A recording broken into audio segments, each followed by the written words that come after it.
നഷ്ടമെന്ന് പറയാനൊക്കില്ല. നമ്മൾ നേരെ കൈകാര്യം ചെയ്ത നഷ്ടമല്ല. അപ്പോൾ ബാക്കി എന്തുകൊണ്ടാണ് ഈ കർഷകർ നഷ്ടം എന്ന് പറയുന്നത്? നഷ്ടം എന്ന് വെച്ചാൽ കൂലിക്ക് ആൾ വെച്ച് ചെയ്യിക്കുന്നത് കൊണ്ടാണ് കൂടുതൽ നഷ്ടം വരുന്നത്. സ്വന്തമായിട്ട് ചെയ്ത കൂലിക്കാർക്ക് കൊടുക്കുന്ന തന്നെ നഷ്ടം. സ്വന്തമായിട്ട് ചെയ്യുകയാണെങ്കിൽ ലാഭമാണ്. സ്വന്തമായിട്ട് ചെയ്താൽ ലാഭമാണ്. പക്ഷെ ഇപ്പൊ ആർക്കും സ്വന്തമായിട്ട് ചെയ്യാൻ വയ്യ, സമയമില്ലല്ലോ. സമയവുമില്ല. അല്ല, ഇപ്പൊ എത്ര പശുക്കളുണ്ടെന്നല്ലോ? 7 എണ്ണം ഉണ്ട്.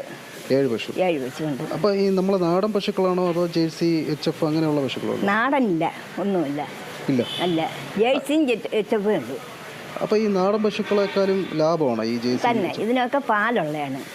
നാടൻ പശു ഒന്നും പാലില്ല. അതുകൊണ്ടാണ് നാടൻ പശു വളർത്താത്തത്. ഈ അസുഖങ്ങൾ വരാനുള്ള സാധ്യതയുണ്ട്. അത് നമ്മൾ നേരത്തെ അറിയാം. അസുഖങ്ങൾ നമ്മൾ ശ്രദ്ധിക്കാത്തതുകൊണ്ട് വരുന്ന അസുഖങ്ങൾ തന്നെയാണ്, അല്ലെങ്കിൽ വരിയൊന്നുമില്ല. കൂടുതലും അകിടിനാണ് രോഗം വരുന്നത്. ചിലത് കാഴ്ചയില്ലാതെ വീണ് പോകും, അങ്ങനെയൊക്കെ വരുന്നതാണ്. അപ്പൊ അതെങ്ങനെ നേരത്തെ അമ്മ തിരിച്ചറിയും? ക്ഷീണം കാണും. മൊത്തത്തിൽ ഒരു ക്ഷീണമായിരുന്നു.